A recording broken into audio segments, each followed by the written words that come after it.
While he won't be ready to be on the roster for opening day tomorrow, the Orioles brought back an old friend last week. We'll break down the one-year signing of Kyle Gibson coming up on this episode of the Locked On Orioles podcast.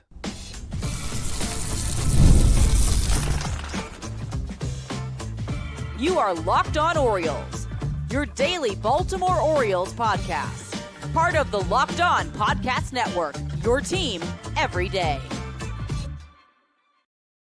Hey there, Orioles fans. Today is Wednesday, March 26th, 2025, and welcome back into the Locked On Orioles podcast, part of the Locked On Podcast Network, your team every day. As always, I'm your host, Connor Newcomb. And coming up on today's episode, we'll break down the Orioles' most recent major league signing as they brought back one of their old friends, Kyle Gibson, on a one-year deal worth just over $5 million. We'll talk about who Gibson is now, just 2 years removed from being an Oriole back in 2023, and then talk about how he fits into this roster because he's not going to be ready for opening day. So when he is good to go in May, does he fit in the rotation? Is he in the bullpen? Where does Gibson slot in? And then finally, some extra Orioles news and notes to finish off the show. We've got some injury updates on Samuel Basallo, Grayson Rodriguez, Trevor Rogers, Chase McDermott, and the Orioles got an exciting prospect back into their system. But that's all coming up on this episode of the Locked On Orioles podcast. Before we get there, though, just did want to thank you for making Locked On Orioles your first podcast listen of the day.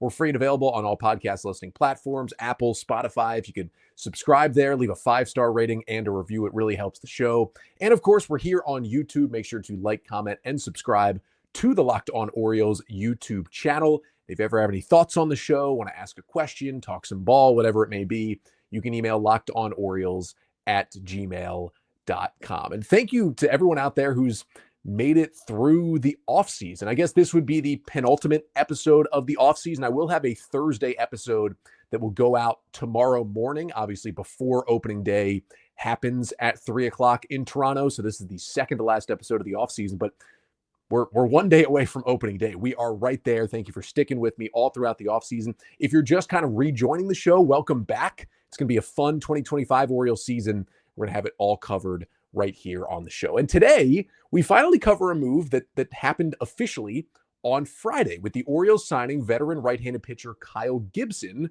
to a one-year, $5.25 million deal. Now, he can add a little bit more money in bonuses. He can earn up to another $1.525 million in bonuses. So the deal could be worth almost $7 million if he gets those bonuses as well. The bonuses are he will get an extra $150,000 a piece if he hits 14 or 16, then 18, 20, 22, or 24 starts for the Orioles this season. Now, I know it's been since Friday that this move was made, but as I talked about, I was out of town at a wedding this weekend. It kind of made it tough to record when that news dropped. Another Friday news drop, typical Orioles. But we get to it here, and I felt okay delaying it a little bit because Gibson is not going to be on the Orioles opening day roster. That move did not change which 26 players will be heading to Toronto with the Orioles. So I felt it was okay to delay it a little bit to kind of keep this show on schedule. But of course, we still wanted to break down a Kyle Gibson signing. So let's start with who is he now? Because I know many of you out there pretty familiar with Kyle Gibson, right? He pitched for the Orioles in 2023. He was a part of their rotation all season long. And he was a big part of that Orioles team that won 101 games and won the AL East. He made 33 starts for the Orioles, threw 192 innings to lead the O's. It was the third most innings of his career. Had a 4.73 ERA with a 4.13 FIP, and he really just was an innings eater for the Orioles. Now, he was on the postseason roster, didn't start any of the 3 games, came out of the bullpen in Game 3 against Texas. I was pushing for Gibson to start a playoff game. Many people were not happy with that take. It turned out to be kind of right when Dean Kramer got pummeled in Game 3 and Gibson came out there and pitched pretty well in relief. It couldn't have gone any worse than Kramer did in that one, and Gibson was probably the right call, but the Orioles are going to need some innings this year, and that is why they brought him back. But we'll get to that in a moment. The first thing is, okay, who is Gibson at this point? Well, he's a 37-year-old right-handed pitcher who this year will be his 13th season in the major leagues. He's pitched over 1,800 career innings with a 4.52 career ERA in the majors. Pitched for the Twins, the Rangers, the Phillies, the Orioles, and the Cardinals. Now, after he had signed that one-year deal with the Orioles and pitched a lot of innings for them, the O's let him walk in free agency last year, and he signed a one-year, $13 million deal with the St. Louis Cardinals. Gibson from Missouri went back home. It kind of signaled like, hey, this is going to be my last season. I'll pitch at home. We'll see how it goes. And he was not signed until late March, and it kind of felt like Gibson was going to hang it up, but he held out and he found a job. And I even talked about last offseason how I felt, even though the Orioles went and got Corbin Burns and they had Grayson Rodriguez in there and they were getting Kyle Bradish back and getting John Means back at some point. They had Tyler Wells. I still thought the Orioles should have brought Kyle Gibson back. It felt like at the beginning of the year, they didn't really have room for him, right? Cole Irvin was in that rotation as well. You were thinking about Cade Povich coming up at some point. And then they kind of did need him. And again, we got a lot out of Albert Suarez too, but they could have used some innings out of Kyle Gibson last year because he was not bad for St. Louis. He made 30 starts for the Cardinals last year at age 36, pitched 169 and 2/3 innings. And in that stretch, he had a 4.24 ERA, his best since 2021, with a 4.42 FIP. Pretty on board for Kyle Gibson, 1.5 Fangraphs WAR. He struck out 21% of the batters he faced while walking about 9% throughout the season. And he pretty much was in the Cardinals rotation all year. Now, the Cardinals weren't a terrible team, but they also weren't a good team. They were a very middling Major League Baseball team last year, but Gibson took the ball every fifth day like he is known to do and had another 30 start season. And if you even lower it to 25 starts in a year, he kept his streak alive. It is now 11 consecutive full Major League seasons that Kyle Gibson has made 25 or more starts. It's a guy who just has an A health grade in his career. And although he is 37, you want guys like Gibson, like Charlie Morton, who again, the Orioles signed at age 41, but has had a fantastic health grade in recent years.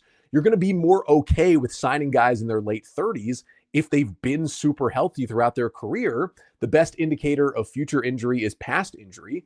Kyle Gibson doesn't have a lot of past injury. He has not been on the Major League injured list since he had a groin strain with the Texas Rangers in June of 2021. It's been almost 4 years since Kyle Gibson hit the IL. So at the very least, as the Orioles certainly saw when he almost hit 200 innings 2 years ago, he is going to post, and sometimes, especially with pitching and the amount of injuries we see with pitching in Major League Baseball these days, you can see it with the Orioles, the best ability can be availability. And Kyle Gibson certainly has that. Now, the question is, how has he changed since he pitched for the Orioles? It's only been a year. It's only been one season elsewhere, but guys continue to adapt as their stuff changes and they get into their late 30s. Now, Kyle Gibson is still a 6-pitch mix guy, and that's what makes him good at this point in his career. There is not an offering that Gibson has that is super elite out of his 6. You don't really expect a guy who's 37 to have any offerings that are super elite. Now, his sweeper is pretty good. It is definitely his nastiest pitch. It was the case in 2023 with the Orioles, but even that pitch is still a 102 stuff plus. It's still like a solid sweeper, but not anything amazing. For Gibson, it's about location and it's about mixing up his pitches. He's got 6 different offerings and he throws them all more than 8% of the time, and he doesn't throw any of them more than 27% of the time. So you kind of never know what you're going to get when you get up there to face Kyle Gibson. It is still a 6-pitch mix, which he had in Baltimore: sinker, cutter, sweeper, four-seamer, changeup, and curveball, and he throws them all to different-sided batters. Now, for example, against lefties, you're going to see more of the four-seamer and the changeup and the curveball, and against the righties, you're going to see more of the sinker and the sweeper. But in general, he mixes up his pitches to both sides of the plate. Now, the changes for those pitches so far, I think the main one has been velocity drop. And velocity drop is not something that is super uncommon for a guy getting to 37 years old. He's pretty much seen it almost every year since 2019 go down just a touch, and it hit its lowest point in 2024. His sinker last year, which is his main fastball, averaged 90.7 miles per hour. Now, his four-seam fastball averaged 91.4, so that is still his kind of hardest pitch he throws, but he throws way more sinkers than four-seamers. It is his main pitch, and it was down at 90.7. That was a pitch that he threw 91.9 miles per hour on average with the Orioles. So down over 1 mile per hour year over year. And you wonder, is it down even more? We haven't really seen him throw in spring training at all because he hasn't been signed. So you're wondering if it's creeping down from 91 to 90 this year. But he still used it about the same amount, 26% of the time. Other changes that he made, I mean, the velo is really down about a tick on every pitch. It wasn't just the fastball, kind of everything that he is throwing. Now, he did throw more cutters with the Cardinals last year. Usage up from 17 to about 21% from his time with the Orioles. It went from his number 4 to his number 2 most used pitch last year, and kind of at times used it as his main off-speed delivery, playing the cutter off of his sinker. He also doubled the horizontal movement on that pitch as well. And I think he just liked the pitch a lot more. And that is why he threw it more in 2024. Now, to make up for the big jump in cutter usage, he severely dropped how much he used his changeup. Threw it about 17% of the time with the Orioles. It was down to only 10% usage with the Cardinals. Ended up being his 5th pitch, a pitch he pretty much exclusively threw to lefties. Now, some of that was just because overall he faced a little fewer lefties last year with the Cardinals than he did with the Orioles. But it was interesting that the changeup usage went down that much because the pitch itself got better last year. That's kind of the interesting thing, right? Maybe it's because he was throwing it less, so guys were expecting it less. But with the Orioles, opponents hit 288 off his changeup with just a 29% swing and miss rate. With the Cardinals, opponents hit just 190 with a 39% swing and miss rate.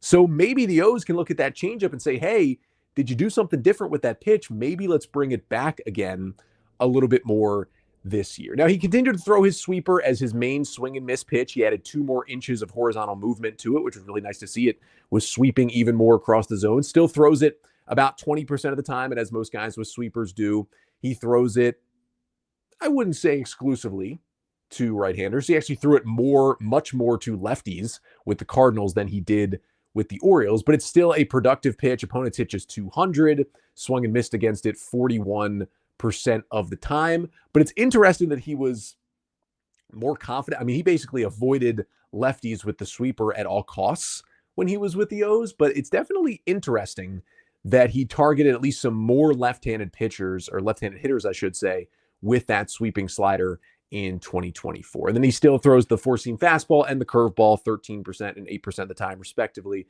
That's kind of what we saw with the O's. Now, I think his big change in statistics, and I would say the main reason why his ERA, well, not his ERA went down, but his FIP jumped up from Baltimore to St. Louis, is that the walks went up. His strikeouts did go up by just over 1%, which is nice to see.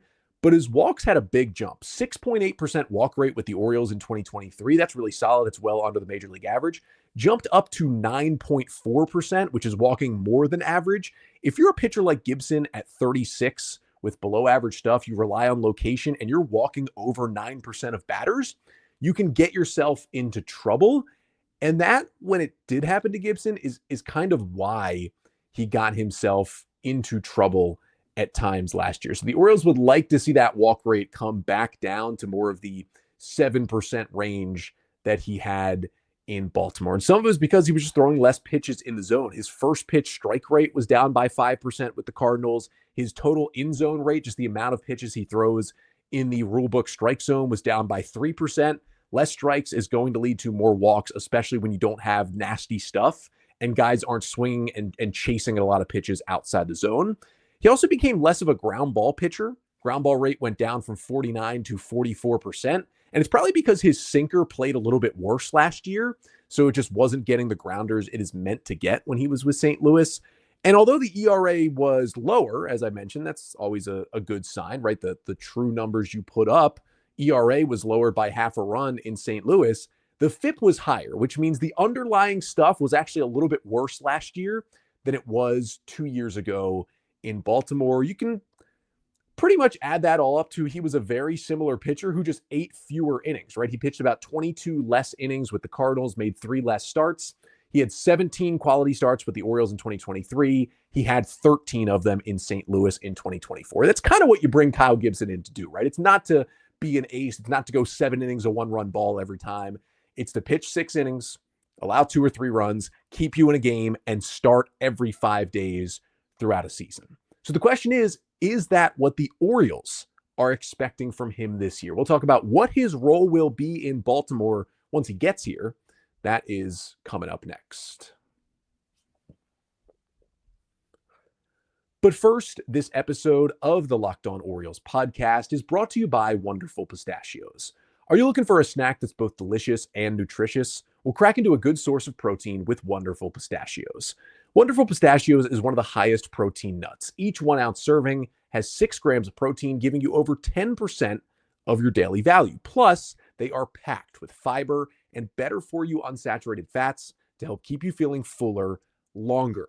Now, a lot of people love the no shells variety, and that's a good snack, right? You don't have to open that shell. You get these amazing flavors right in a bag, right? You put them in your pocket. First, perfect grab and go snack. But I really like the classic shell variety. I like to crack open that pistachio. It's maybe a Maryland crab kind of thing, making me work for my food a little bit. But either way, they've got amazing flavors, and it's the perfect snack. You can get snackin and get crackin with the snack that packs a protein punch. Visit wonderfulpistachios.com to learn more. So as the Orioles have brought back Kyle Gibson on a 1-year deal worth just over $5 million, the question is, how does he fit into this rotation? Because when they signed him on Friday, right, less than a week from opening day, Orioles fans are like, well, aren't you about to give Cade Povich the number 5 spot? Is this going to take Povich out of that and give it to Kyle Gibson?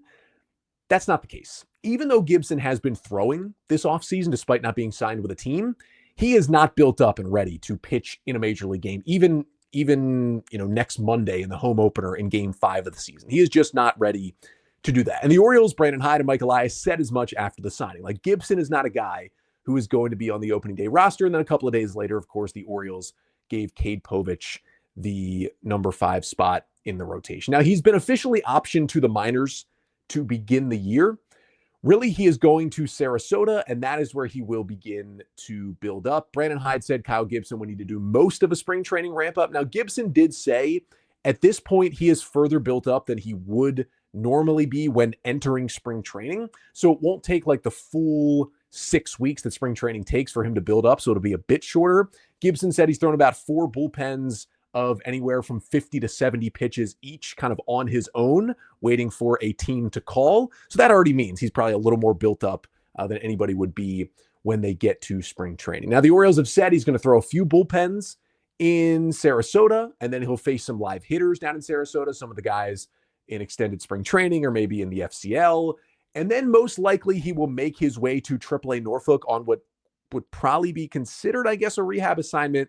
And he will basically build himself up in game situations facing AAA hitters. He'll do that for a while before he is ready. I would think at the earliest, Gibson is good to go on May 1st. Like, I would doubt he's on the mound for the Orioles at any point in March or April. So that's why he's not going to be a factor on the opening day roster. It's going to take a little bit. He's kind of going through his own spring training on his own pace. And you want to make sure he's good to go, because this is something we saw go pretty horribly with the 2 pitchers who signed late last year, Blake Snell and Jordan Montgomery. Snell was really bad in the first half. Now, he did turn it around, and he was basically the best pitcher in the league in the second half with the Giants. But Jordan Montgomery never turned it around. He was awful last year. And of course, he was on the trade market. And then we get the news from Tuesday that Montgomery, as the D-backs are trying to trade him, now needs Tommy John surgery and is going to be out for all of this year and potentially some of 2026 as he hits free agency again this offseason. What a disaster it's been for Montgomery since he was the World Series hero of the Rangers back in 2023. But you want to make sure that doesn't happen to Kyle Gibson. So really, this is more of a long-term play for the Orioles. Really, it's somewhat some Grayson Rodriguez protection. We'll talk about him a little bit more and his updates and his ramp up to try and get back on the mound. But Grayson's got that elbow inflammation, and we know it's not ligament damage, but he's starting the season on the IL and he's going to be out for a little bit. It is a bit of, I wouldn't call him Grayson's replacement, because if all goes well, like both Grayson and Gibson could be ready at some point in May, probably Gibson before Rodriguez. But if it goes perfectly for Grayson, it could be around the same time in the second month of the season. I don't really think he's a replacement for him, because the replacement will be a guy you bring in and is ready to go and join the rotation from day one. Really, Cade Povich is the Grayson Rodriguez replacement for now. When you sign someone in late March who has to fully build up, it is for depth purposes. And that's kind of what Brandon Hyde talked about after the signing, needing depth. And the Orioles, Ken Rosenthal reported they were rechecking on starting pitching, both free agents and trades when Grayson went down. Obviously, they checked in with Gibson. He said he heard from the Orioles for a little bit. Then his whole house got the flu. So they stopped talking for a bit. Then he reheard from the Orioles again and eventually ended up signing with them. Gibson talked about how amazing of an experience he had in Baltimore in 2023. And it was on the short list of teams he would want to go back to if he still wanted to pitch at least one more year in 2025. And really, I think this move for the O's is more about being ready for anything else that may happen. Like if Chase McDermott and first of all, if Grayson Rodriguez is healthy, this move probably doesn't happen. So in that sense, it's a little bit of Grayson insurance. But even more so, I think if Chase McDermott and Trevor Rogers were fully healthy, this move doesn't happen. We'll get some updates on them later in the show, but they are both going to be starting the year on the AAA injured list. They would both be starting pitching depth. Instead, you are hoping to get them back in April or May on the mound in AAA, but you still don't kind of know with those two. So those are question marks. And when you kind of break it all down, like the Orioles used 13 starting pitchers last year. That's pretty normal. I think they only used 8 or 9 in 2023. That was some crazy health that they had that year. 12 or 13 for a major league team, pretty consistent for what you need to get through a season. Even with a couple of guys making 1 or 2 starts, it's what you need to just get through a 162 game season. And the Orioles really have only 7 starters, and you could argue only 6 that if they needed them right now, they could go out and pitch a major league game tomorrow. That is the 5 in the rotation: Zach Eflin, Charlie Morton, Dean Kramer, Tomoyuki Sugano, and Cade Povich. And then Albert Suarez, who is beginning of the year in the bullpen, but could certainly be ready to start a game. In theory, you could throw Roansy Contreras in there, but he's probably not going to be on this roster or in this organization tomorrow, so I'm not going to count him. And the 7th guy would be Brandon Young. And, he's in AAA. He was added to the 40-man roster this offseason. He pitched well in spring.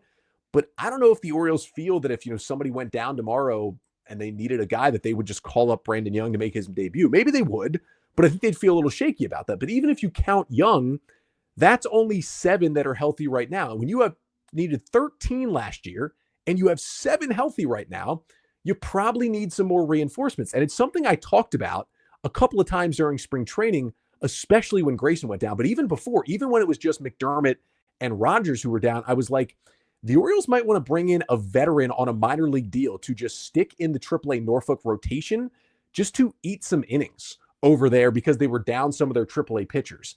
Then when Grayson went down and Povich got called up to the big leagues, it really became an issue. Now, Gibson won't be that fixed to start, but eventually he will be in Norfolk for a little bit. But he's more overall going to be here for the big league. So you take those 7 I mentioned, plus you're hoping you get starts from Grayson Rodriguez, Tyler Wells, Kyle Bradish, Trevor Rogers, Chase McDermott. So that's 5 more. That puts you at 12 total.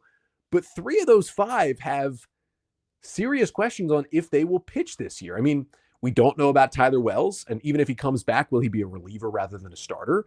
There's still huge questions about if Kyle Bradish will be ready at all to come back this year. And there's still big question marks surrounding Grayson Rodriguez at this point. So really, Chase McDermott and Trevor Rogers would be the only 2 that I'm confident will be good to start games for the Orioles at some point this year. There's still question marks around the other 3 and their injuries. So even if you count all of them, that's only 12. And I would think at least one of Grayson, Bradish, and Wells, I just think won't start this year. So that puts you at 11, maybe 10.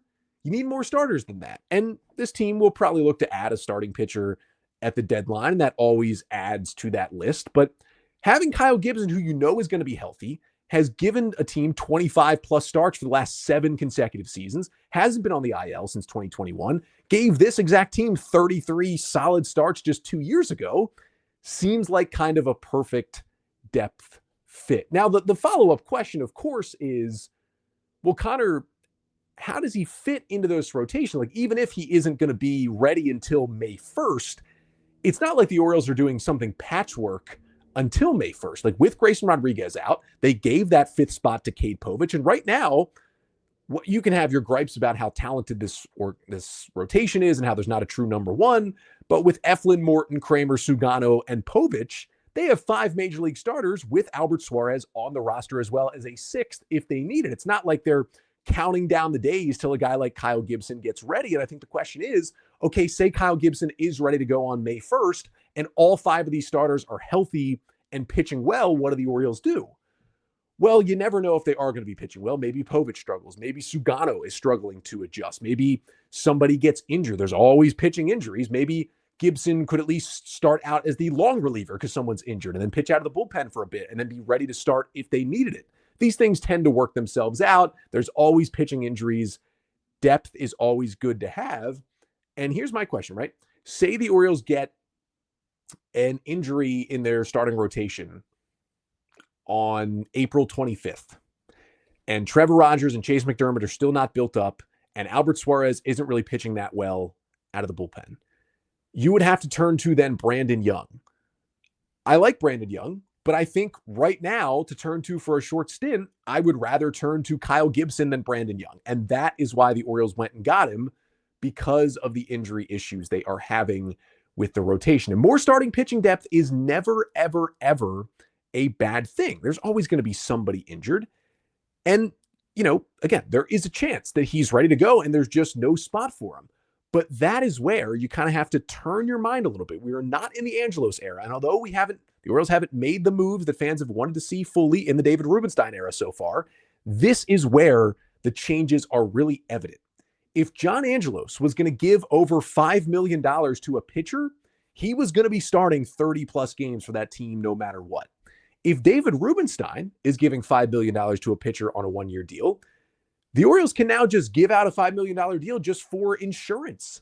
And there is a chance that the Orioles release Kyle Gibson before he even throws a pitch for the team this year. That is not out of the realm of possibility. Gibson gets ready. It's May 1st. The Orioles are healthy and pitching well. They're pushing him back. The bullpen's looking good. It's May 15th. There's no spot for him. He's like, there's nothing here for me. The Orioles have run out of time to bring him up to the big leagues, and they just kind of release him so he can find another home. Like, that is certainly a possibility. But the $5 million, if you just eat it, it doesn't hurt you at all because you have the budget that David Rubenstein has. And again, he hasn't yet flexed that full financial muscle, but that is where it really helps you with adding depth and roster building. And this whole offseason has really been about adding depth. Kyle Gibson is just another step in that. Now, my prediction is, even if something like that happens, they'll find a way to get him up here and at least make a few starts, you know, skip a start for a guy and call up Kyle Gibson, give him a couple turns in the rotation just to eat some innings, just to give some guys some breaks. Like, I think they are going to use Gibson at least a little bit at some point this year. That the point is they could do that, where they just release him without using him and they just signed him for $5 million insurance just in case. And the Fangraphs projection is like 120 innings and a 4.4 ERA. That is valuable if he's staying healthy in today's Major League Baseball. And listen, this clubhouse loves his leadership. I don't know how long he'll actually be in the clubhouse. We shall see. You know, maybe the Orioles sustain another major injury and they need him for a while this year. Maybe they need him for 5 starts in May and June, and then they DFA him because they've got better options and he just really helped them get through a tough time in the season. Whatever it may be, I think every member of the 2023 rotation like reposted the Gibson signing on their Instagram story. Hyde is already raving about the leadership he brings. The other Orioles are raving about it. I mean, Zach Eflin, I think, is talking about it because he was teammates with him, I believe, in Philly at one point. Like, this is a great addition for this clubhouse. He meant so much to this young 2023 Orioles team. I think they love having Robinson Chirinos back in that room as the bench coach. I think they're going to love having Kyle Gibson back in that room as well. And even for that, I would pay $5 million just for him to be a clubhouse leader. Like, if he just wants to be on the Phantom IL for a while and hang in the clubhouse with these guys, I think that would help the Orioles until they would absolutely need him. He seemed to be that kind of presence in this clubhouse back in 2023. But that's what I think the Orioles are going to do with Kyle Gibson and why they went back and got the guy that this young rotation really looked up to back in 2023 and was a huge hit in that clubhouse as well. But just some other Orioles news and notes. They are coming up next to finish off the show. But first, this episode of the Locked On Orioles podcast is also brought to you by Monarch Money. Do you ever check your bank account and wonder, where did all my money go? Well, between dining out, online shopping, and entertainment, it's easy to lose track. That is where Monarch Money comes in. Your personal CFO, giving you full visibility and control over your finances. Monarch Money isn't just a budgeting app. It's a complete financial command center. You can track all your accounts, investments, and spending in one place. So you stop just managing your money and you start building wealth. When you start using Monarch, you can realize how much you're spending on things like food delivery. Now you can budget smarter and save more. Instead of juggling multiple apps, you can use Monarch to check your finances, track spending, and even plan long-term goals. So take control of your finances with Monarch Money. Use code LOCKEDONMLB at monarchmoney.com for 50% off your first year. That's monarchmoney.com, code LOCKEDONMLB for half off your first year.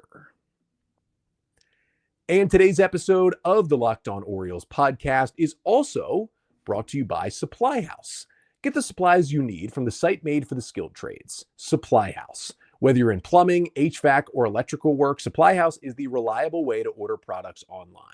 Their easy-to-use website is packed with helpful resources and the latest product info to help you get the job done right. Plus, with a complete inventory of over 200,000 parts from 400 top brands, you'll find exactly what you need delivered fast from coast to coast. And do you need help with an order? Supply House offers expert support and industry-leading service, so you'll always talk to a real person. And for trade pros looking for the extra edge, their free Trade Master program offers exclusive perks, like a dedicated phone line, free shipping, and discounts on every order. Thousands of skilled professionals are already taking advantage. Now it's your turn. Join the Trade Master program today at supplyhouse.com/TM and start ordering plumbing, HVAC, and electrical supplies with just a few clicks. Plus, use promo code SH5 for 5% off your first order. That's at supplyhouse.com. So we finish off today's episode with a few more Orioles news and notes. Some from the injury side. We start with some bad news on Samuel Basallo, the Orioles' #1 overall prospect, who was optioned to AAA, unsurprisingly, to begin the year.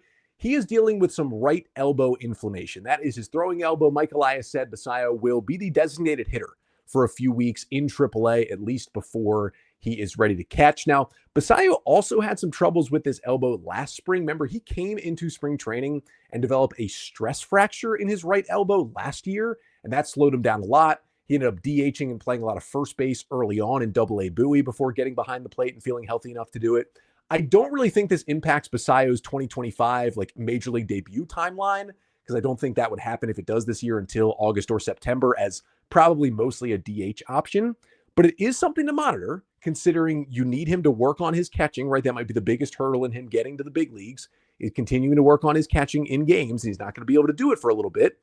And considering he's had issues with this elbow now in back-to-back spring trainings, that is just something to monitor as we move forward with one of baseball's best prospects. Now, Grayson Rodriguez, positive update on him. He has continued to throw and play catch. He was actually throwing from 90 feet on the field at Nats Park on Monday before the Orioles were supposed to play that exhibition game against the Nationals, but that kind of final quote-unquote spring training game did get rained out, and the Orioles ended up heading to Toronto on Tuesday. Grayson is traveling with the team to Toronto, which is a good sign. He will continue to throw. Now, Mike Elias and Brandon Hyde said he still won't pitch off a mound until at least sometime in April. And Elias said, quote, it'll be a little while until we get exciting updates on Grayson, but these are at least positive updates that we are getting. He is throwing after the 10-day shutdown from the elbow inflammation. Again, the Orioles are still saying no ligament damage, just something swelling up in the back of his elbow. So hopefully he can get that swelling down. He can throw, he can feel good, and he can get back on the mound some point in May, potentially, for the Orioles. That is kind of the best case scenario for him coming back to the big leagues. More positive news on the pitching front. Trevor Rogers and Chase McDermott both threw bullpen sessions last week. Orioles said that both will need, quote, a couple weeks before they are pitching in AAA games. So both guys will start on the AAA injured list. Trevor Rogers dislocated his kneecap when he was building up this winter. Chase McDermott suffered a mild lat strain when he was throwing this spring. So both were delayed, but really good to see both of these kind of depth starters starting to throwing bullpens. The Orioles are going to need both of these guys, I think, to start games in the major leagues this year. So hopefully by May, they're kind of good to go and ready in Norfolk if the Orioles do need them. Emmanuel Rivera was another guy that, kind of really wasn't in the mix to make the opening day roster after playing a nice bench role for the Orioles down the stretch last year. They kept him around. They took him off the 40-man, but kept him in the organization. He will also begin the year on the AAA injured list. He's dealing with some left shoulder inflammation. Didn't play for the last 2 weeks in spring training. He will actually stay in Sarasota to get treatment on that and start in potentially take some at-bats and get himself back to healthy and back to Norfolk where he can be depth for the Orioles. And then I think the best news we got from Tuesday was the Orioles are getting Juan Nunez back. Juan Nunez, the young right-handed pitcher who was in the Orioles system, but the O's, even though he was Rule 5 draft eligible, and you know he was ranked the number 14 prospect in the O's system by Fangraphs last year, one of the 4 pitchers they got back from the Twins in the Jorge Lopez deal, which includes, of course, Yennier Cano and Cade Povich. Nunez had not pitched above high A. He threw about 30 innings with Aberdeen last year, posted a 2.45 ERA, but then had a shoulder injury in May, and it shut him down for the rest of the year. So the Orioles were like, we've barely seen him in Aberdeen. He's injured. We don't really think anyone's going to take him in the Rule 5 draft, so they didn't protect him. They didn't add him to the 40-man roster. And the Padres ended up still selecting him in the Rule 5 draft because the Padres like to do some crazy things. And the shoulder injury did slow down Nunez a bit in Padres spring training, but he pitched in 4 or 5 games. He showed some length. He showed off the good stuff he has out of that right arm, but he just wasn't ready to go enough. The command was super errant, which you'd expect for a guy who's never even pitched in Double-A, now pitching exclusively in big league spring training. Funny enough, the Padres were actually down to 1 bullpen spot, and it was 2 guys remaining. It was Juan Nunez, and then it was former Orioles reliever Logan Gillespie, and Gillespie, it seems like, actually won the spot. So they were returning Nunez to the Orioles. He cleared waivers, which he has to do, and now he has been returned to the O's. He does not have to be placed on the Orioles 40-man roster. The Orioles immediately signed him to minor league camp, and as long as he is healthy, he will most likely start the year in Double-A Chesapeake. He's still a good pitching prospect. It is really nice to have him back in this organization. He still slots in as a top 20 Orioles prospect, so he makes the system even better with him coming back, and now excited to maybe see, maybe he'll get added to the 40-man this offseason, maybe a 2026 debut for Juan Nunez. Definitely something to watch, but very happy he has been returned to the Orioles. On the O's decision-making side on this roster, they still got to decide on the final bench spot. If Jorge Mateo is ready, it's going to be him. If not, it'll be Livan Soto. And then on that final bullpen spot, Brian Baker, Roansy Contreras, Matt Bowman, or maybe an outside signing or waiver claim could be happening. We'll get to those things probably on tomorrow's episode. But I also just wanted to finish up by shouting out J.C. Escarra.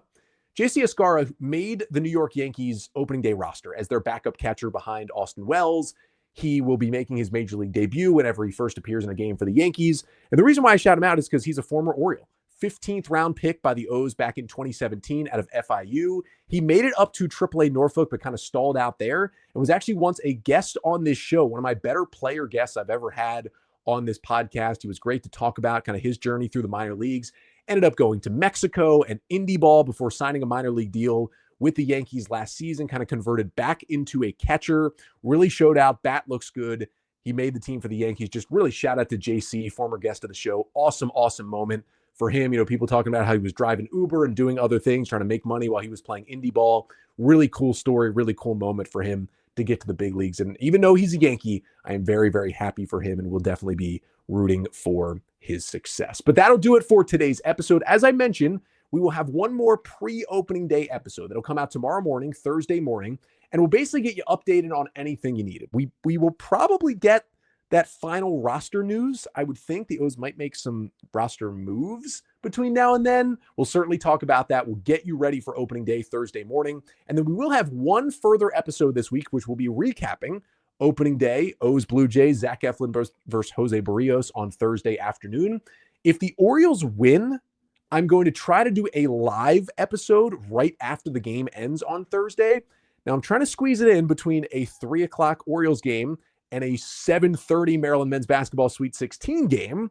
So trying to squeeze those two things in there. I think a lot of the fans out there will understand the predicament. But if the O's win, I'll try to squeeze it in. If not, there will still be an episode. It just won't be live, and it'll be in your feeds on Friday morning. That is kind of the plan for the rest of this week, as we are now one day away from opening day. Also, make sure to catch me over at Orioles on the Verge. Bob, Nick, and Zach had me on for their preseason prediction episodes, which comes out today. A whole lot of fun, so make sure to check that out as well. But that'll do it for today's episode. We're back tomorrow before opening day. Until then, I'm Connor Newcomb, and this has been the Locked On Orioles podcast, part of the Locked On Podcast Network. Your team every day.